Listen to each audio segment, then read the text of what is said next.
Hello bachcho, let's see this question. The question says that electron used in an electron microscope are accelerated by a voltage of 25 kilovolt. If the voltage is increased to 100 kilovolt, then the de Broglie wavelength associated with the electrons would option A increase by 2 times, option B decrease by 2 times, option C decrease by 4 times, option D increase by 4 times. So in this question we are going to use key concept relation between wavelength and voltage. So what is that key concept?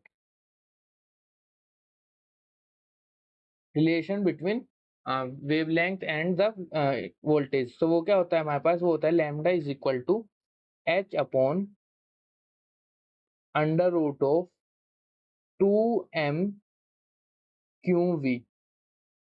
So we are going to use this formula. So basically यहाँ पे क्या क्या होता है, जो h जो होता है वो प्लैंक्स कांस्टेंट होता है. h is equal to Planck's constant होता है. m होता है मास ऑफ दैट, इसको बोल सकते हैं मास ऑफ दैट इलेक्ट्रॉन और प्रोटॉन. तो मास होता है उसका. q जो होता है चार्ज होता है, चार्ज. और v होता है हमारे पास वोल्टेज. देखते हैं क्वेश्चन में क्या क्या गिवन है कि हमारे पास एक इलेक्ट्रॉन गिवन है जिसमें जो हमारे पास वोल्टेज है वो 25 किलो वोल्ट है.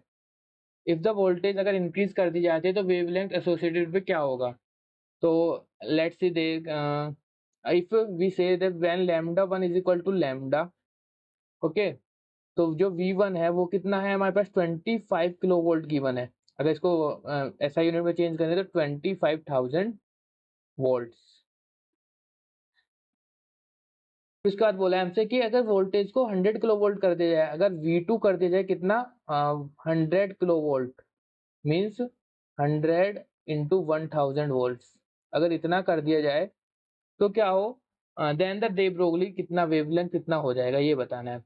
सिंस वी नो कि लैम्डा जो है वो क्या है, is equal to h upon under root of 2m QV. तो यहाँ से देखो h कांस्टेंट है, 2 कांस्टेंट है, मास ऑफ इलेक्ट्रॉन कांस्टेंट रहा है, इलेक्ट्रॉन पर चार्ज यानी चार्ज भी दोनों में सेम रहा है, क्या चेंज हुआ है वोल्टेज. तो यहाँ से मैं बोल सकता हूँ जो लैम्डा है वो इनवर्सली प्रोपोर्शनल हो जाएगा किसके, 1 upon under root of voltage के. तो यहाँ से हम बोल सकते हैं कि जो लैम्डा होगा, लैम्डा 1 बाय लैम्डा 2, वो क्या हो जाएगा square root of inversely proportional यानी V2/V1. So lambda 1 by lambda 2 is equal to V2 कितना था, V2 था हमारे पास, let me check. Okay, V2 25 kilovolt, kilovolt में रखते हैं क्योंकि यूनिट्स कैंसिल हो जाएंगी, किलोवोल्ट. और V1, एक मिनट, V2 था 100 और V1 था 25. Okay, let me correct this. V2 था 100 किलोवोल्ट और V1 है हमारे पास 25 किलोवोल्ट.